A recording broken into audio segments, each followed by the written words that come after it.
In this video, we're going to take a look at correlation and regression. So let's start with an example. A survey was conducted in the United States and 10 countries of Western Europe to determine the percentage of teenagers who had used marijuana and other drugs. The results are summarized in the following table. So just looking at the table, do you think there might be a relationship between marijuana use and other drug use?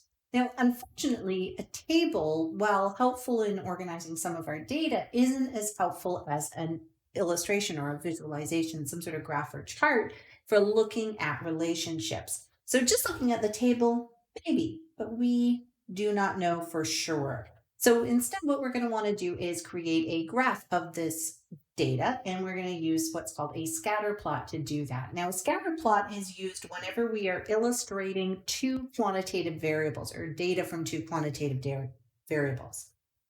So data from two quantitative variables. Okay, so there has to be numbered data, and that's going to set us up with two axes, so an x and a y axis in our graph. And it turns out that we're going to have our variables are given special names based on their position in this graphic. So to be able to do the scatter plot, we're going to we could think of these as ordered pairs and just draw points on our graph, but it's easiest usually to use technology. So we're going to use GeoGebra to do this one. And I have already put in the data. So it's just like when we were doing our descriptive statistics before and going to the spreadsheet and entering our data in a single column. But now we're going to have two columns of data because this is two quantitative variables. So I'm going to highlight then the two, whoops, I'm going to highlight my two columns. And then instead of doing the one variables analysis, we're going to actually go to that same location. And now we're going to do two variable regression analysis. And then that's going to bring us up immediately with the scatter plot. Now I have it set with a model, but without the model in there, there's the scatter plot itself. So that each of these points represents the ordered pair across one of the rows. So we have a 22,4 makes a single point, the 17,3 makes a single point, 40,21, and so on. So each of the rows is an input-output pair for one of these points. Now being able to see the scatter plot itself, we can look at it and go, well, there does appear to be some sort of relationship. Well, as we increase our values on the x-axis, we're seeing an increase on our y-axis, and it seems to be following a linear trend overall. So that's what the scatter plot is able to do for us. It'll give us some indication of how our data is varying, whether it's increasing or decreasing, the shape that it's presenting in, whether it's linear or curved, something else. We can also observe any sort of clusters or unusual behavior that's going on in our data set. Okay, so back to the notes. That's how we make a scatter plot in GeoGebra. Now, we also want to make sure we go over some of the language and definitions here. So we have two quantitative variables, and those are named explanatory and response variables. So the response variable is the dependent variable or output Y variable. And in the example above, that's going to be the percent who have used other drugs as our response variable. The explanatory variable is the independent variable or X, or input. In our example, the percent who have used marijuana is the explanatory variable. And we use language to help kind of illustrate the point that we think that changes in the explanatory variable, they explain changes in the response variable. So usually we're checking whether our explanatory variable is in fact having an impact on our response variable. So back up here, right? Percent who have used marijuana, that's our input. So that is our X, or explanatory variable, or a variable. And then this would be our output Y, which is our response variable. Response variable. Okay. So when we see an association, now an association is just a general term for kind of a whether you're noticing some sort of relationship between our variables. We want to be able to describe it. So just like we would describe graphs or histograms before, and there's certain things that we want to be able to include in our description. First thing is direction. And our direction is either going to be positive, negative, or neither. In a positive direction, this is basically indicative of the slope, if you will. So positive, we're going to have a scatter plot that shows overall an increasing behavior, so that as we increase our values for our explanatory variable, we'll see a corresponding increase in our response variable values. Now, for a negative direction, you would expect the opposite. So as we increase our explanatory variable values, we'll see a decrease in our response variable values. And neither, this could be something where we just don't observe any explicit change, either that positive or negative. We could also see this in terms of a combination of both. So we may kind of arc, and then you would say that was neither as well. Okay, and just like our descriptions that we were doing before with the single variable data, we're going to be making a selection of best fit, right? And so we've got positive, negative, or neither. So you'll just choose one of those three, and that would be our choice for our direction of our description. Our next thing that we want to be able to describe is the form. And our form, that is talking about kind of the shape that our scatter plot takes for its underlying kind of graph. And so we are going to be looking at linear here in this class, but we could also observe a form that was curved, or we could see something with no pattern at all. So linear is just going to be that case where overall you can imagine a line running through the points, and that would be that linear case. So something like that, we can imagine the line going through it. Curved, could be something that's parabolic, so looking something like this. So this would be a quadratic or a fourth degree power, something like that. We could also have a curved shape that's more exponential. So we could see something rising like that for our data. And then alternatively, we could see no pattern. So there isn't anything specifically linear or curved about the shape. And so then we would just say there was no pattern. Now, again, for our class, though, we are exclusively going to be looking at the form of linear data. Okay, and then our next thing we want to talk about is the strength. So strength is related to how closely our scatter plot follows an underlying shape or form. And since we're only worrying about linear, we're going to stick to that for kind of identifying strength in our scatter plot. And so a strong relationship is one where we're going to be following pretty closely with our scatter to the underlying shape, right? So our spread around the line is pretty minimal. A moderate one is going to have a little bit more clouding around it, a huge amount, right? We might have some scattering out about. So we have a wider range. And then for a weak relationship, right, then we see even more scatter around the line. So we're looking for kind of that cloudiness in our shape around that.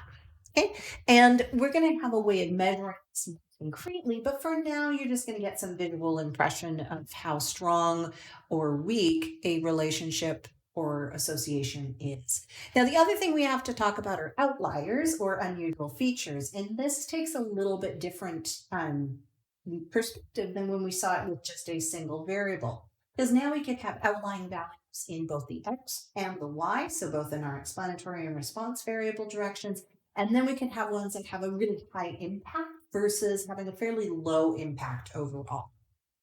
Okay, so for example, when we look at this first one, this is clearly an outlier. And it's actually an outlying value, though, only in the y. Because if you think about where your x values are, right, we have x values all across here. So it's not unusual in the x. Where it's unusual is in comparison to what your y values were, right? So this is unusual in y, and that's going to have a moderate level of impact. So moderate impact in terms of how we describe the regression line. Okay, here we have another obvious outlying point, and that is actually outlying in both x and y. So outlying in X and Y. But in this case, it's not actually having a high impact. This is a low impact outlier. Outlier because it follows the same trend as the rest of the data points were. So since we're not using that to change up the direction at all, then that's going to be really overall a pretty low impact in terms of our regression analysis or the line we decide to form through the scatter plot. This next one, we see again a point. This is going to be outlying in both X and Y. Outlying in X and Y. But then in this case, it's not following the same trend. So what you'll notice here is we're actually, our line is getting pulled up towards that point ever so slightly. So this is going to have a moderate to high impact, is what we would refer to this one as. So moderate to high impact, since it does affect the direction of the line. Okay, then we have other kind of features that are going on. So here, this is almost like a clustering. So we would think of this as a potential subgroup of data. We wouldn't refer to that necessarily as outliers per se, but again, that is a whole subgroup that we would want to investigate. Here we have a data point that is outlying in both X and Y.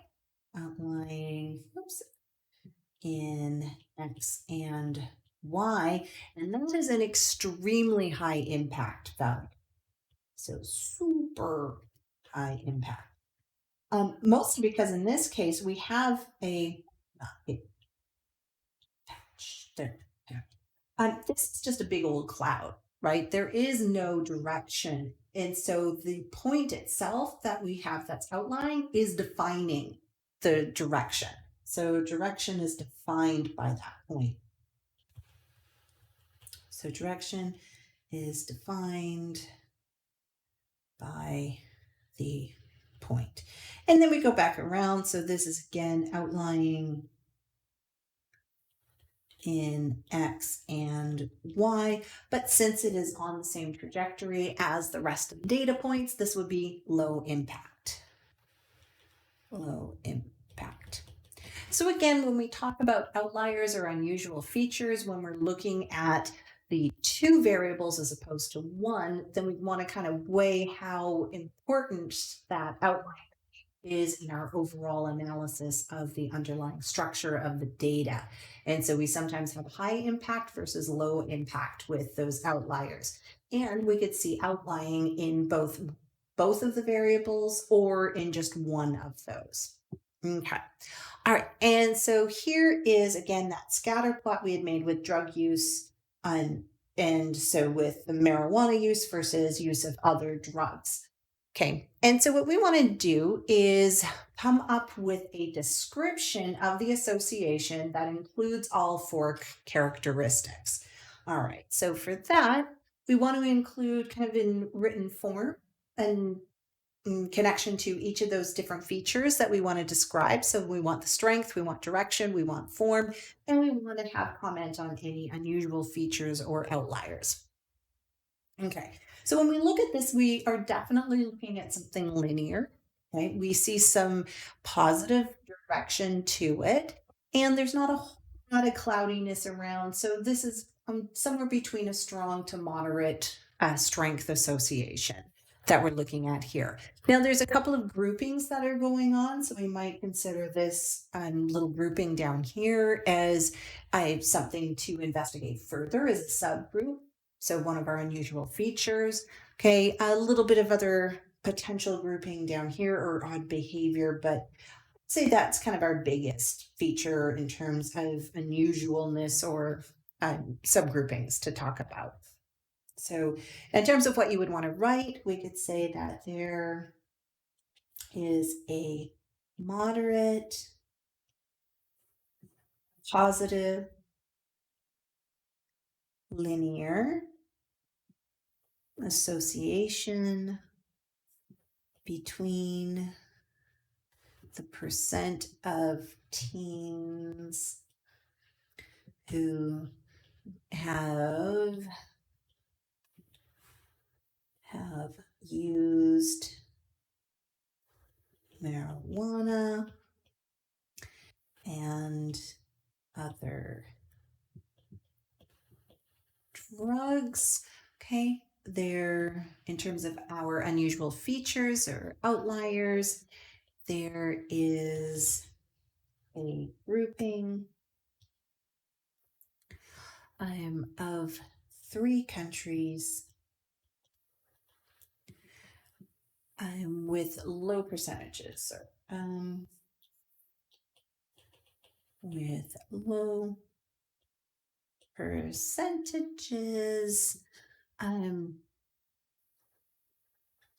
that so there is a grouping of 3 countries with low percentages that may be a subgroup to investigate.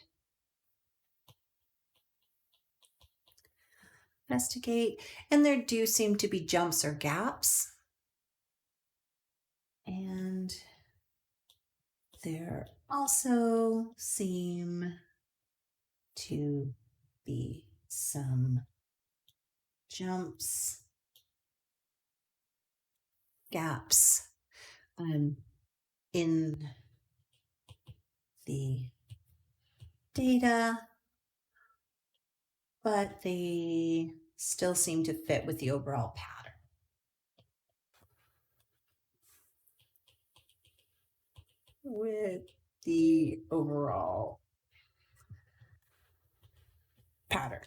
So again, your big ones are going to be making mention absolutely for sure the strength, the direction, and the form of the association. And then you want to still make some comment regarding the unusual features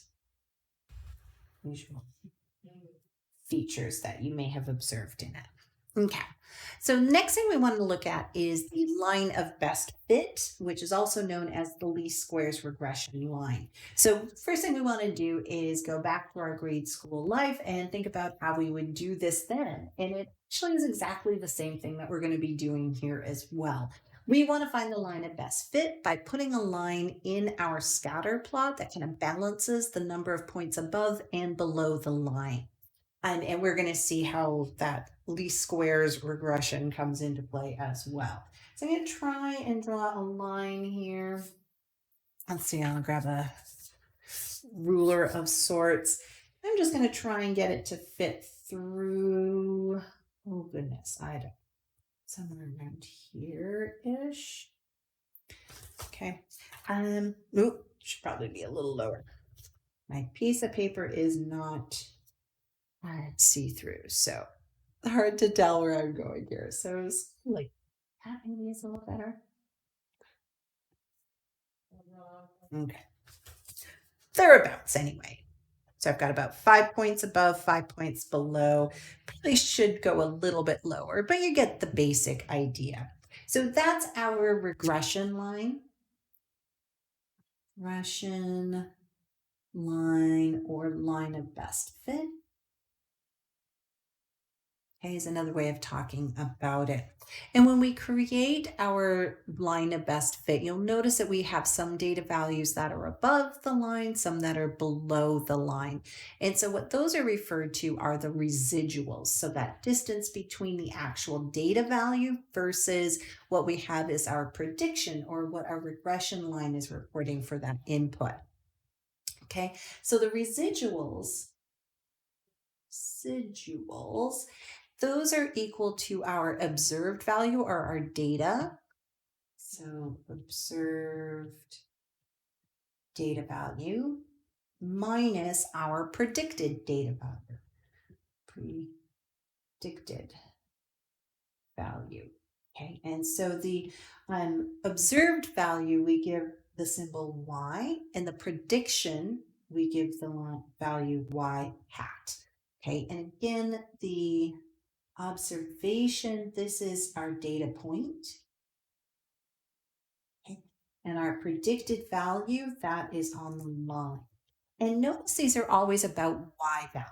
So when we're talking about residuals, it's a comparison of y's or a distance between these 2 points. So if we wanted to look at one of these, we could go here as our point, and then we can look at the corresponding value there. Now that has a particular x value, right? So our explanatory variable, the percent who have used marijuana. And so this particular point here on the line, that's going to be a value of x, and then we'll have a predicted value y hat that goes with that for that point. Whereas our data value, that came from that same x value, but we have just a y value for that. And this distance between those two, the prediction and the actual data point, that's the residual. Now notice the way that the values are listed for that calculation of the residual. It's always the observed value or your data point minus the predicted value. So because of that ordering, when we have a data value that lies above the mean or above that line, that means we're going to have positive residuals. So these are positive residuals above the line, whereas we're going to have negative residuals when we have those points below the line. So for instance, if I were to look at this residual, so that distance between the predicted value and the actual data value, this residual is going to be negative, whereas the residual that we saw in the previous one, that would be a positive residual because the difference between y and y hat is going to be positive versus negative. Okay. And so let's kind of summarize down here. So when we draw that vertical distance between the point and the line, that is the residual, and the residual is always calculated in the order of the observed value minus the predicted value, and the observed value is given the symbol y, and the predicted value is given the symbol y hat. And you'll usually see residual given the symbol e, and r is used for a bunch of other things. So we're just stuck with the next letter in the word, so we call that e. I'm not too sure. All right. All right, so the predicted value, again, this is coming from our regression line. So it comes from the regression line. There we go. So the least squares regression line is the line that minimizes the sum of the squared residuals, which are deviations, and that should say from, there we go, deviations from y. So that's very much like what we do for standard deviation, right? We square those differences so that we can make everything positive and we add them up and divide, right?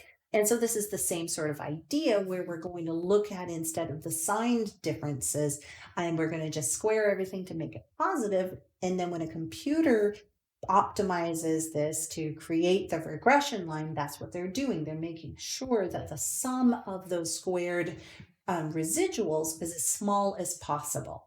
Okay, and that's the same thing though as placing your line so that you're kind of balancing the values above and below so that your distances work out to be as small as possible from the line. And we're going to use technology though to do this for us. You will not have to go ahead and do this for yourself. So if we go back to our scatter plot here, you'll notice in GeoGebra, we have an option of selecting our regression model. And right now it says none, but we could have linear, logarithmic, polynomial, power, exponential, growth, sine, logistic. So those are some of the different forms that scatter plot will take. Remember, form being that shape, linear, curved, etc.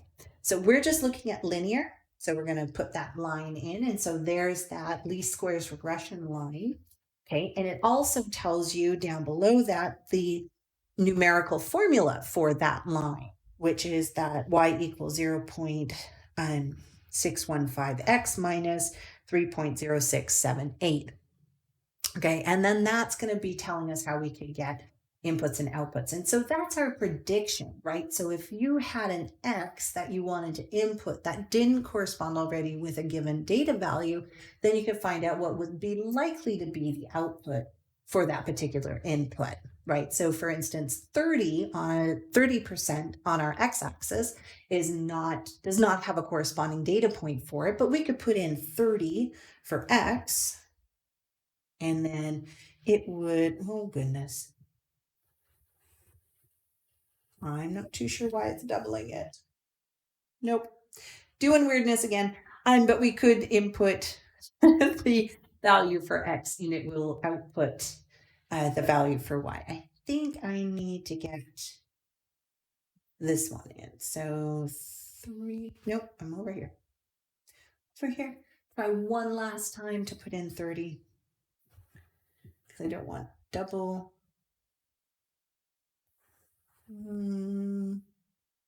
Sorry, trying to figure this out.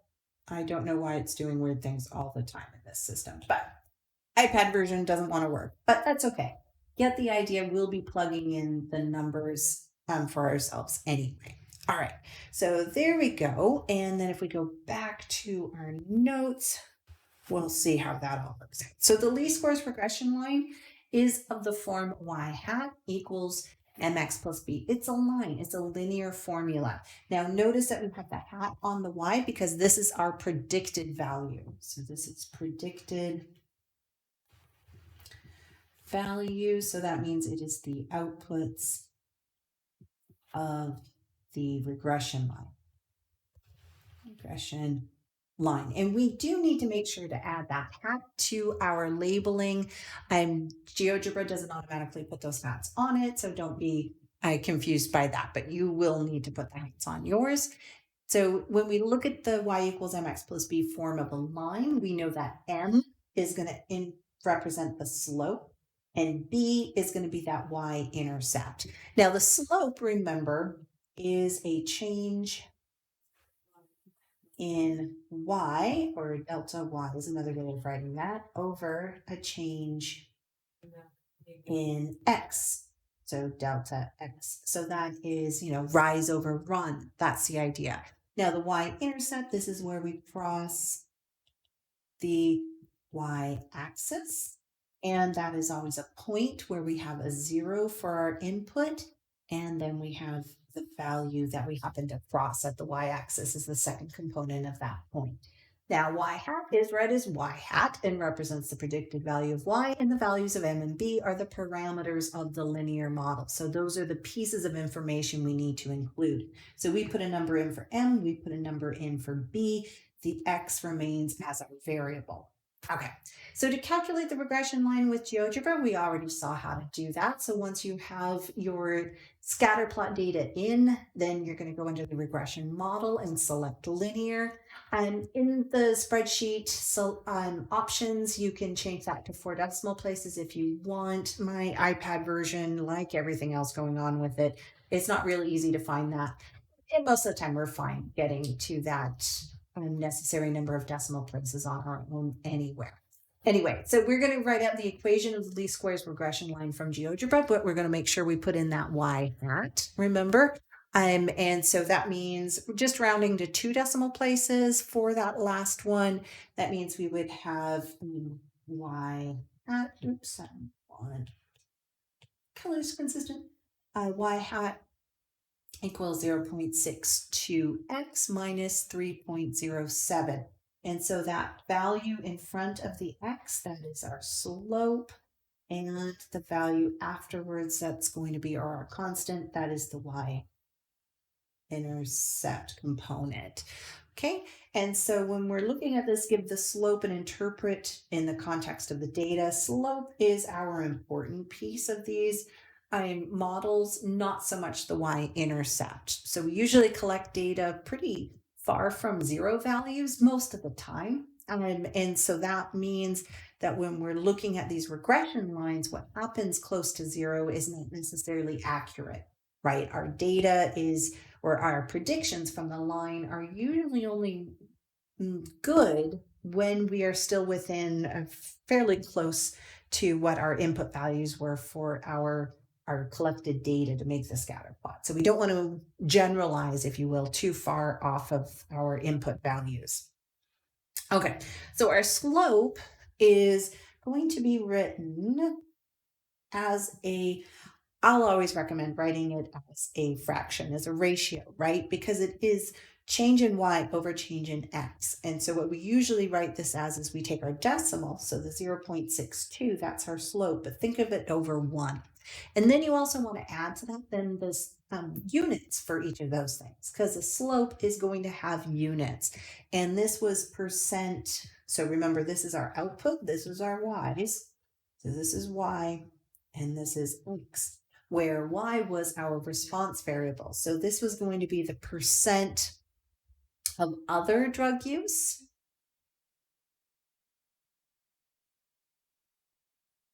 And then in the denominator, our x values were percent using marijuana.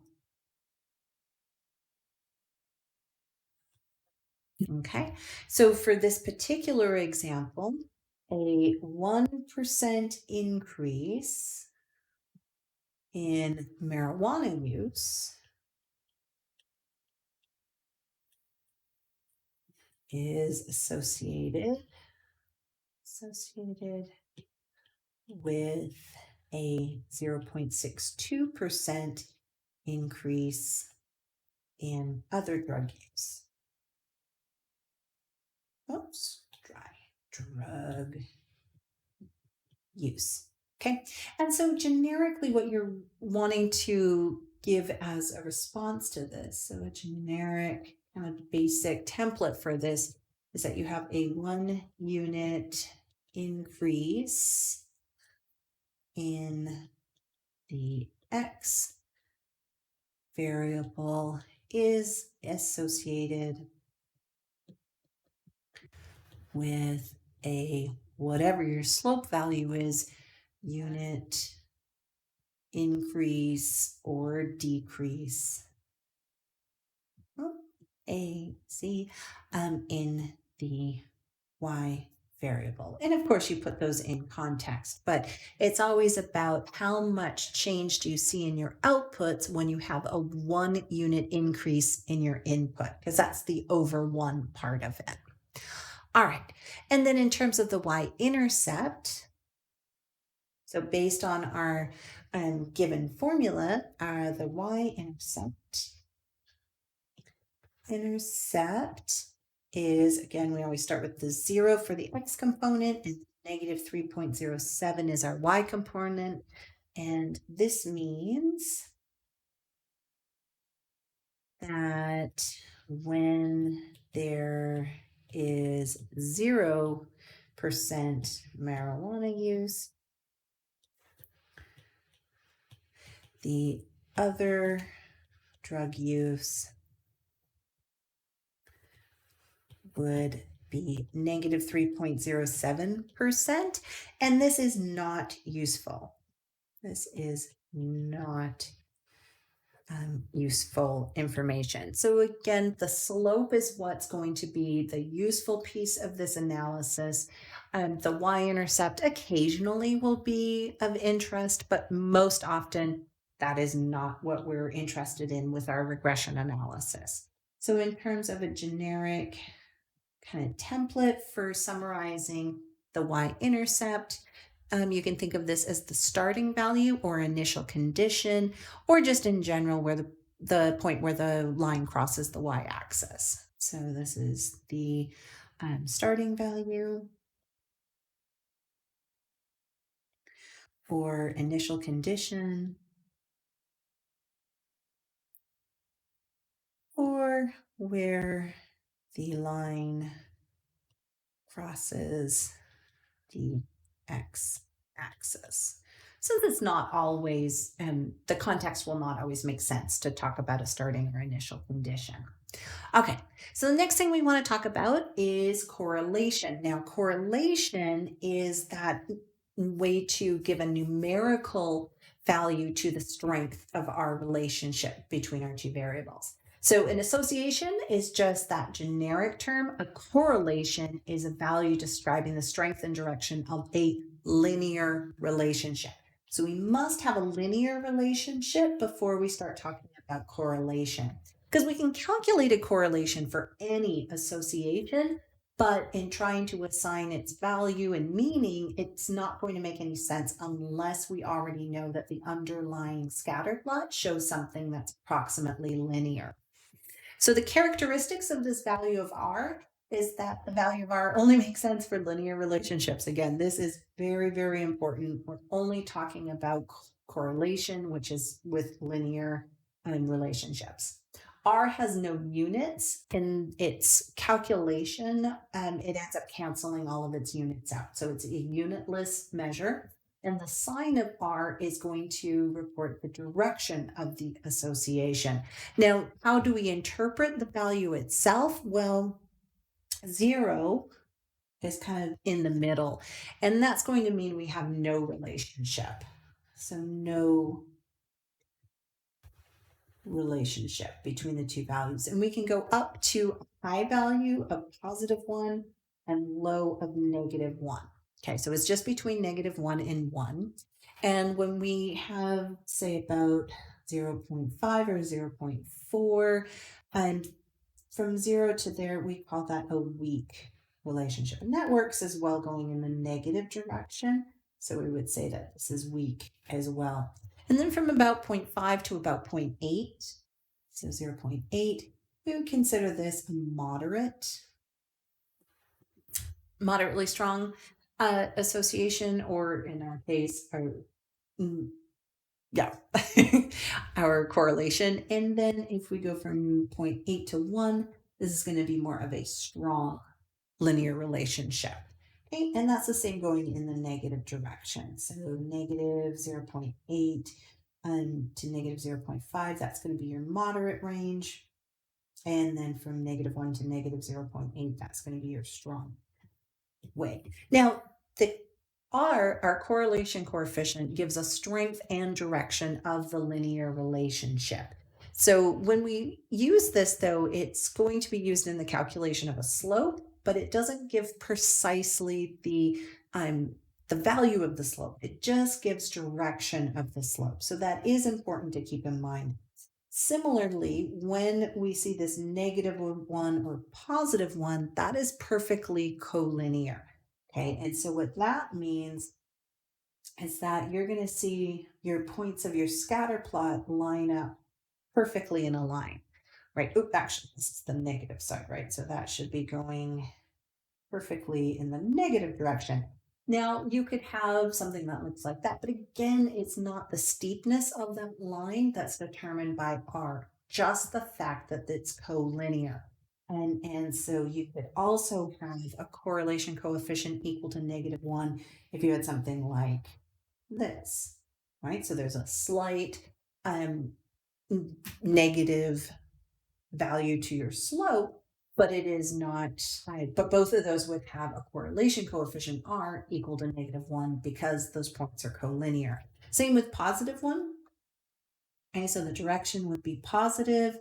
So this would have a correlation coefficient of R equal to 1, but so would something with a different steepness, but still collinear values. So that would also be an R equals 1. Now, when we have R equals 0, that no relationship, that's actually perfectly flat, straight line, right? So this is where we have R equals 0. And what this means is no matter what change you make in your X value, right, you're not seeing any change in Y. So your explanatory variable has no effect on your response variable. Okay, that's what makes it have no relationship at all. Now, in terms of kind of recognizing how well, right, or how strong a relationship is based on the scatter plot, there's actually a pretty cool matching applet that you can play with. It actually is kind of fun. Who knew? But you can go ahead and kind of look at and guess the correlation based on each of these shapes. Now, this is an example from the applet, and it's pretty easy to tell direction, first of all. So positive versus negative. And notice the numbers are all the same. So you're just kind of looking at them and which is the best fit for those scenarios.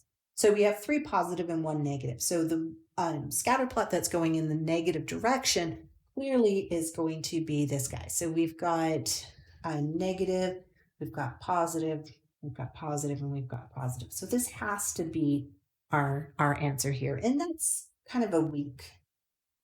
So moderate to weak kind of situation.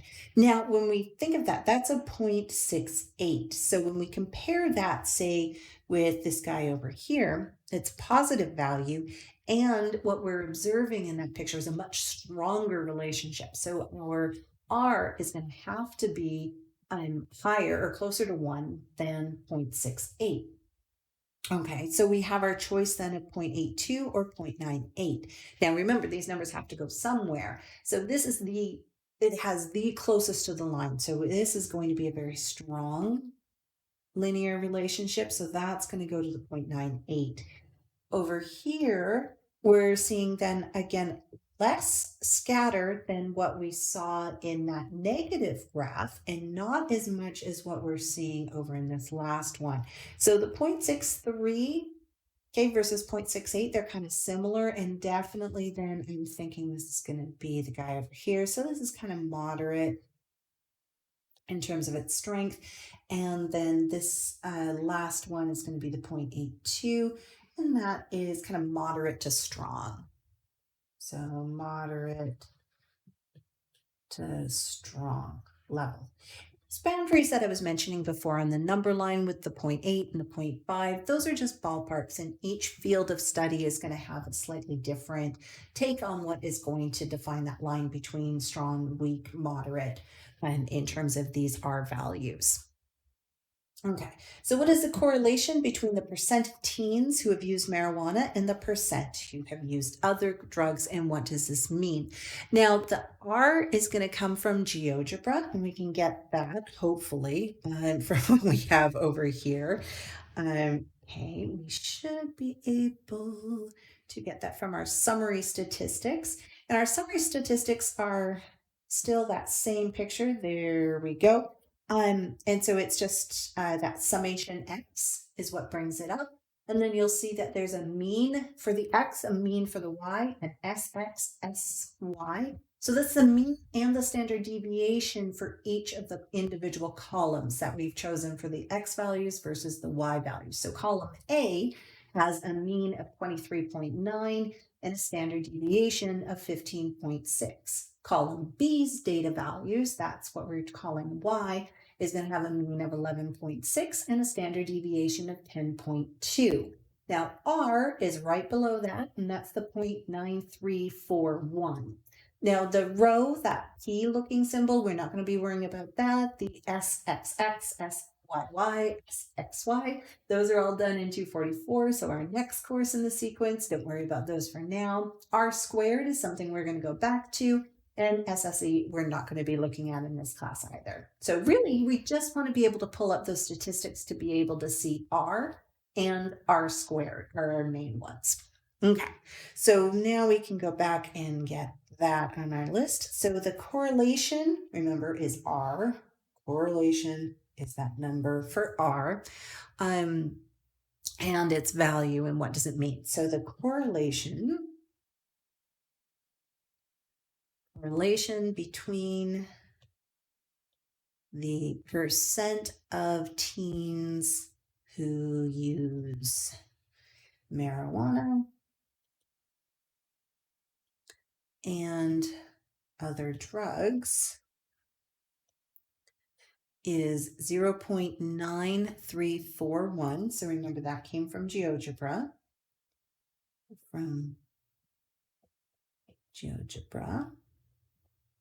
Okay, and so that tells us it is a strong positive correlation. So this is a strong positive linear relationship.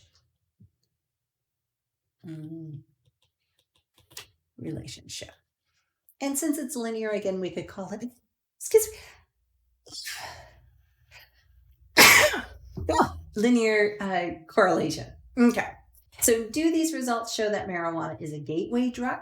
That is, that marijuana use leads to the use of other drugs.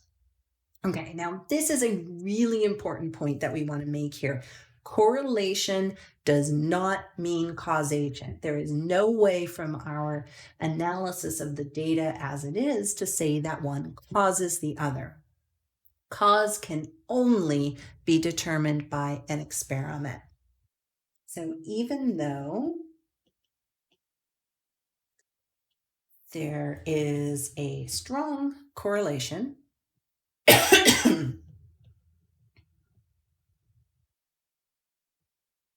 strong correlation,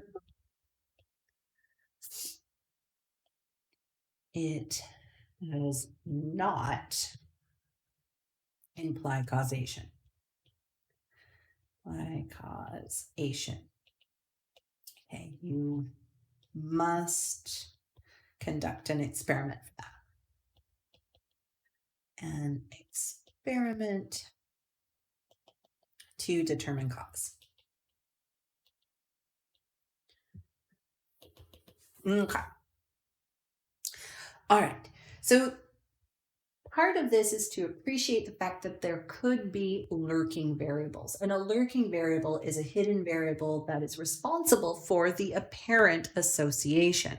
So in terms of that example, what lurking variables could cause a relationship between marijuana use and other drug use, right? It may not just be marijuana. It could be access to other drugs, right? Because you need to have that access in the first place. So maybe it's just that a person is in an environment where there's all of these different drugs available. It could be due to family connections, family use, or rebelling against family, things like that. Wealth, and this goes both ways. Often, if you have lower socioeconomic position, then there's higher drug use going on. That also corresponds with education levels. We could have medical issues at play. Medical issues could be kind of interfering with this relationship that we're observing. And obviously peers or other relationships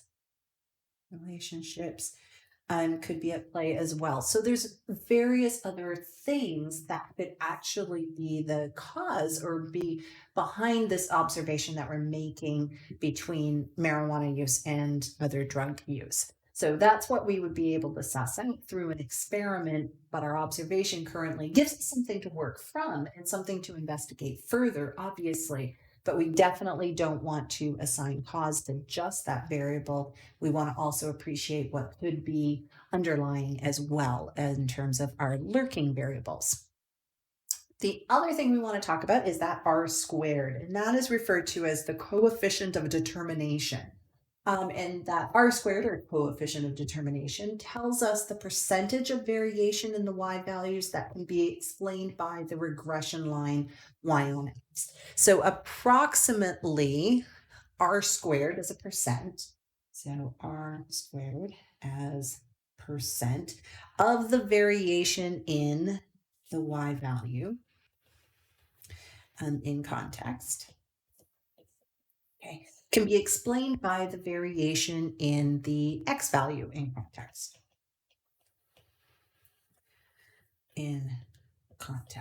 Okay, and therefore what's left over, so the 100% minus R squared percent of the variation in our Y values, so Y values in context, is going to be due to other variables, or in other words, the residuals. Okay. So this is just saying that if we have a nice high R squared value, then our model is actually going to be able to explain a fairly large portion or a certain percentage of the variation we're observing. When we have a low R squared value, that means the model is not doing a very good job at all of explaining the variation in the values. Okay. So in our example, R squared is literally little r squared. So it's our correlation getting squared. So to calculate it, we can take 0.9341 and square it, which is 0.8725. And we also know that R squared shows up in our output values in our summary statistics as well. Okay, so this means that approximately 87% of the variation in other drug use, our Y value, other drug use can be explained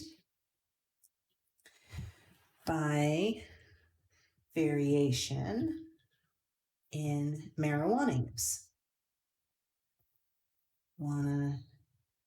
use, and therefore,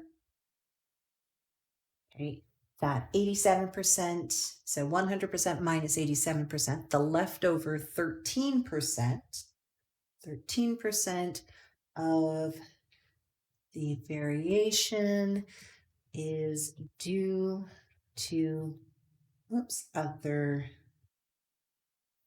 variables, or in other words, the residuals. Okay. And that brings us back to residuals. So the residual, again, is that vertical distance or error between the data point, what we observed, where our data came from, right, what we were putting into our columns to create this scatter plot, and the predicted value, which is the point on the regression line. And it's important to examine the residual plot to see if there are any patterns that we could not see by looking at the scatter plot. And residuals are also another way that we can start to identify outliers. So if we look at the scatter plot with the regression line, which country has the largest residual? So the residual, again, is what is going to be the longest or the biggest difference, right? And so when we look at, we go back up here, right? We're kind of looking at our graph. There we go. And it appears that the one that I just put over here, that this is the largest residual. And so that would be corresponding with a percent of about 10, so 10.6. And when we go back to the data, the Czech Republic, that had the value for the 10.46 for the output. So the country is the Czech Republic. So let's go and take a look at that. Zoom, sorry, all the way back around. Okay. The country with the largest residual, this appears to be the Czech Republic. And to calculate it, remember our residual is going to be equal to the value of the output of our line. So we want the distance between y and y hat, right? And so we're going to take our y minus y hat. So residual equals y minus y hat. And then we've got our point is going to be from the Czech Republic equal to 4. So our data point itself had an output equal to 4. And that comes from the table. And then we want to know what the predicted value would be. So to find the predicted value, y naught, that we can just plug into GeoGebra with our input value of 22. So x equals 22. But we could also just run through the formula itself. So plug that in for the value of x. Now remember, y hat was equal to that 0.62 times x. So we'll put in 22 for the corresponding x value, and then minus 3.07 for y-intercept. And when we run through that calculation, you should get approximately 10.46. That 10.46 from me is coming from GeoGebra, but we can just run through that calculation once we have the regression line. That gives us the ability to calculate the predicted value. Okay, so then we subtract 10.46, and that is going to give us a negative 6.46, which we were understanding to be the case since our prediction value was higher than our actual data point, right? And so that line is going to be giving us a distance that is negative. Okay, and again, that's based on order of this formula. All right, so let's take a look then at the residual plot in GeoGebra. So we can kind of see what we were talking there about in terms of identifying outliers or to verify that we can in fact use our data. So if we go back to our plot, right, we can get a second graph by, hopefully this will work, the kind of hamburger double lines. There it is. Okay. And it'll automatically, whoops, I pressed it too many times. Just wait. Hopefully it'll stick around. And it'll automatically come up as the residual plot for your second plot.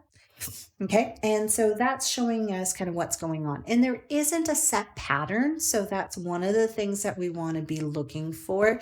We're not seeing any outliers, so values that are sticking out in terms of the residual plot. Everything kind of seems to be balanced back and forth in this one. So that's going to tell us that, sure, our decision to say that this is a linear association is correct, and we aren't seeing any real outliers present in this. We do see that little grouping that we saw before as a potential subgroup to investigate, but otherwise, all is looking pretty good. Okay, so let's go back to the notes version, which has that same kind of page on here, just to again make sure we're seeing what we're needing to see in GeoGebra. And then, so here is that R value again, that's your correlation, and that comes from hitting the summation X button. That brings up the statistics. R squared, that is our determination, or our, what is called the coefficient of determination. R squared is going to come up from there. Coefficient determination, which is telling us the percent of variation in our Y values that are being explained by our change in X values. Then we also have on GeoGebra, this is our regression line, right? So there's our formula, and we can input our explanatory variable value,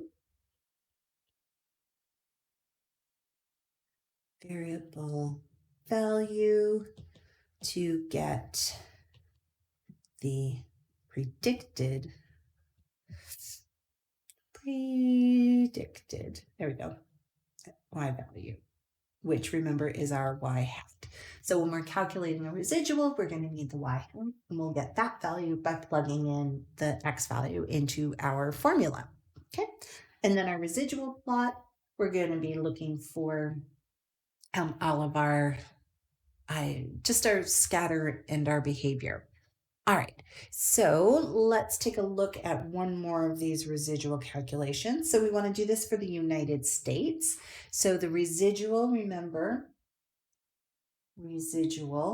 that's going to be equal to Y minus Y hat. We'll need to get Y hat either from GeoGebra or from doing the calculation with the input for into our regression line equation. So we want to go back to our table on the very first page, and then that will give us our input values. So our percent of marijuana use for the US. So here's the United States. Our input is 34, and we know that our output for just Y is going to be 24. Okay, so our input back here, sorry. Just a little bit further, there we are. So our input X, that was going to be 24, Y was 34. And then when we plug 24 in our Y hat calculation, should be negative 17.84.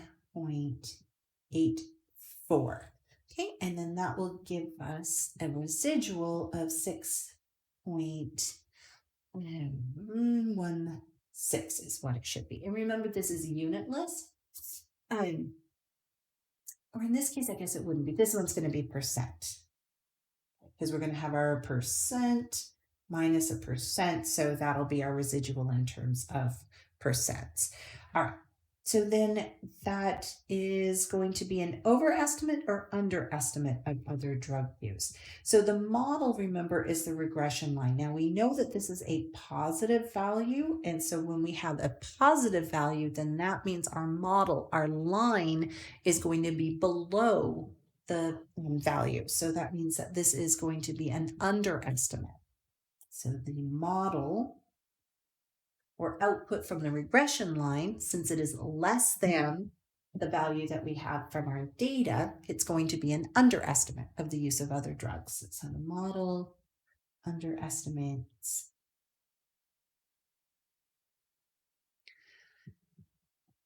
the use of other drugs in the US.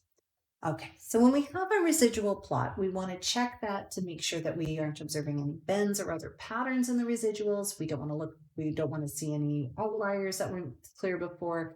And we're also going to want to check for any changes in spread of the residuals from one part of the plot to another. And usually that looks like a funneling, right? And that's going to make it clear that we have some strange things going on. So if we see kind of this effect, right? So you're going to have this widening or narrowing equivalently, right? Then that would be an example of changes in the spread that we would want to be checking for. And then you would probably want to change the form that you're looking at in terms of your scatter plot, since linear is causing something extra to be going on. So which of the following residual plots show us something that is going to be linear? When we're looking at these, so the first one, our scatter plot looks nice and linear. And then when we go to the residual plot, we're seeing kind of an equal spread around that 0 line. So sure, that one is good to go. The last one, maybe linear, it's pretty cloudy. So if there is a linear association, then we're looking at an R value that's pretty close to 0, right? We're going to have a very weak association. But then in our residual plot, we're seeing again more or less an equal spread above and below, no real patterns coming out.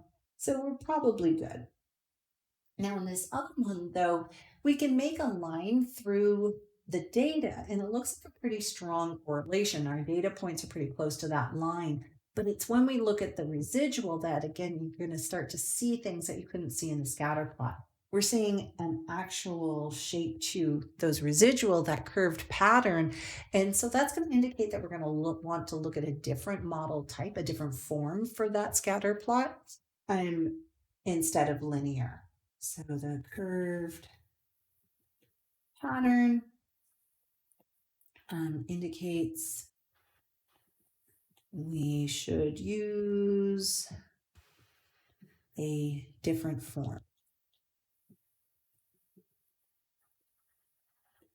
So a curved one. So that's probably more of a polynomial model that we would want. But definitely want to use something other than linear based on the residual plot having such a pattern to it. All right, so for our residual for our example, is that going to be appropriate?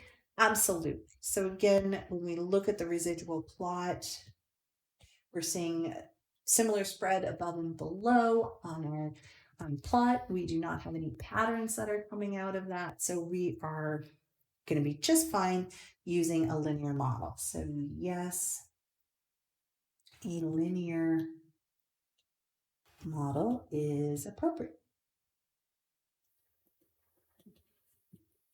Yay. Okay. So making predictions. So when we have a regression line, again, it's going to output for us as y hats predicted values for our response variable based on a particular input of our explanatory variable. So if a country had 20% of its teenagers using marijuana, how many would use other drugs according to the model? And do we think it's a reasonable prediction? All right, so again, y hat, that's going to be our output from the model. Our formula was 0.62x minus 3.07. So we want to find the predicted output value when our input or our percent of marijuana use is 20%. So we're just going to put in the 20 minus 3.07.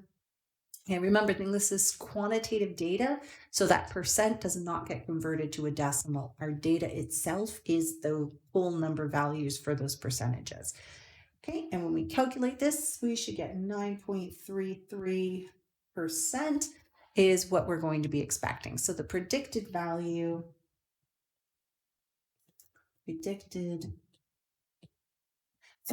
for the percent using other drugs is 9.33%. And this does seem reasonable because that 20% that we're inputting is actually within the range that our data was collected within. So this is reasonable since 20% is in the range of input values for the model creation.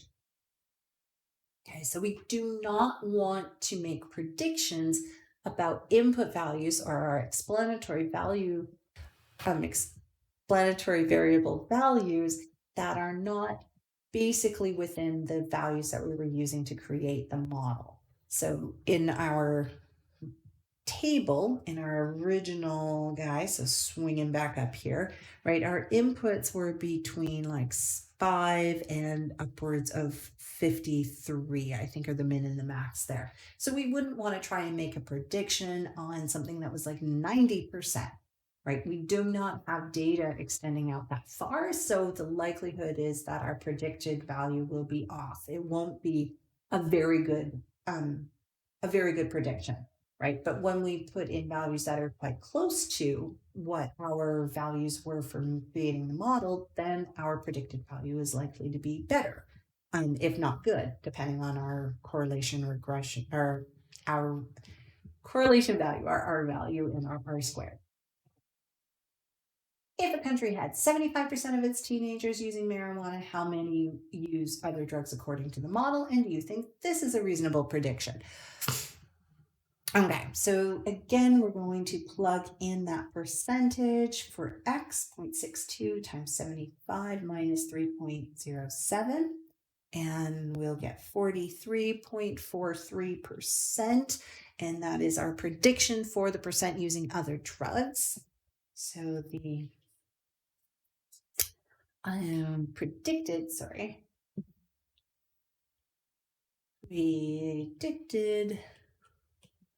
value for the percent using other drugs is 43.43%. Now, is this one reasonable? It's possibly, but we would want to be cautious.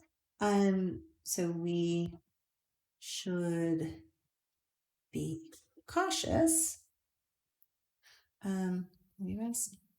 Something like that. Since the input value of 75% is not in the range of input values for the model creation. Okay, so again, you want to stick fairly close to the values that you use to create the model to get the prediction values. If you go too far beyond those, then you're going to start running into trouble with how well the model will be able to predict what's going on. All right, so based on these predictions, the other thing that we want to acknowledge here is that we have a difference in what's referred to as interpolation versus extrapolation. So interpolation is making a prediction within the X values of your data set. So the good way of doing it. So this is the more likely to give reasonable Oops, there we go. Reasonable predictions. Okay. And extrapolation is making a prediction beyond the data set. And this is where we want to be careful. So we need to be assured in some way, at least, that the trend is going to continue. And that's not usually the case, or at least not often. So we want to be very careful with extrapolating from our model. And it's more reasonable to get our predictions when we're using our predictions are more reasonable when we use interpolation rather than extra extrapolation. Okay. So our last one is a practice example, which we're going to do in class together just to make sure that we can get all of this information working, get some practice on GeoGebra. So plan to take a look at this one as well as the homework when we meet on Tuesday.